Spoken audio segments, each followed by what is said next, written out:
صباح الخير عليكم البنات، كي صبحتوا؟ لاباس عليكم؟ ان شاء الله تكونوا بخير وعلى خير. المهم جينا الايكيا، هانتوما حنا يلا وصلنا دابا. المهم جينا الايكيا، بغيت نشوف فيها شي حاجه نتقداو. المهم البنات بغيت ناخذ شي بيت النعاس. المهم جيت نشوف اشنو عندهم.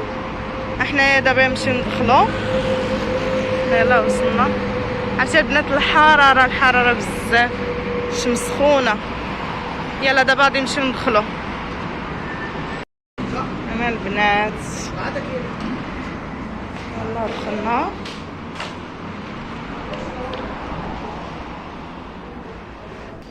حنا يلا دخلنا البنات. هانتوما شد الكراسي هادي غزالين.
المهم البنات جينا هنايا، بغينا ناخذ لولدي هكايا هاد الطبيلات هادو ديال الرسم، هكا بقى يرسم عليها في الدار. المهم يلا خديناها دابا، نتوما زويونين.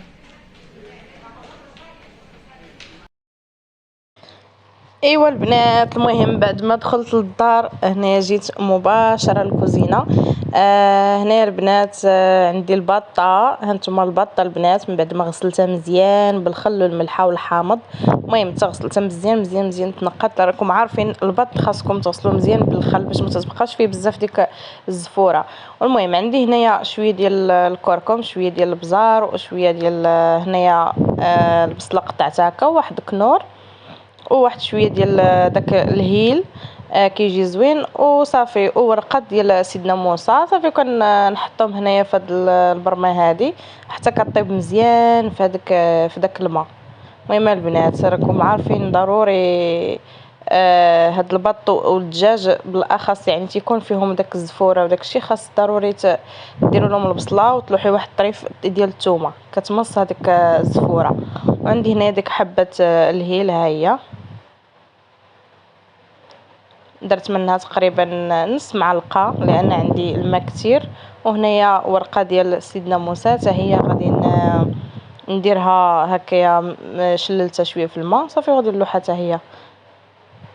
بصراحه البنات هذا البط هذا كيجي زوين، كنديرو بالروز كيجي غزال البنات. هنا شويه ديال زيت الزيتون، غير واحد شويه ماشي بزاف. المهم البنات هاد الشوربه هذه اللي طاب فيها البطه غادي نهز شويه منه، غادي نلوحو في الطاوه اللي دايره فيها انا الروز، كيجي غزال البنات. المهم نتلاقاو مع النتيجه.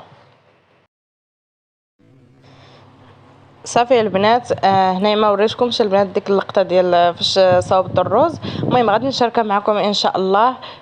هنا الروز، انا ديك المرقه اللي ديك الشوربه اللي درت بها نيت البطه هي اللي كبيت على الروز وخليته طاب.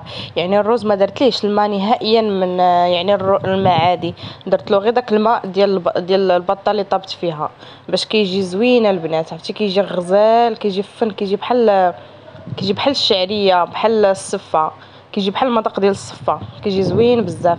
وهنا البنات الشوربه، ها هي الشوربه اللي درت، حتى هي درتها شويه بالخضر، شويه ديال القرعه مقطعه الخضراء وشويه ديال الخيزو وصافي. حتى هي هكايا نرافقها مع هذا الرز باش ما يكونش ناشف، يعني ضروري خصك ديري حداه الشوربه.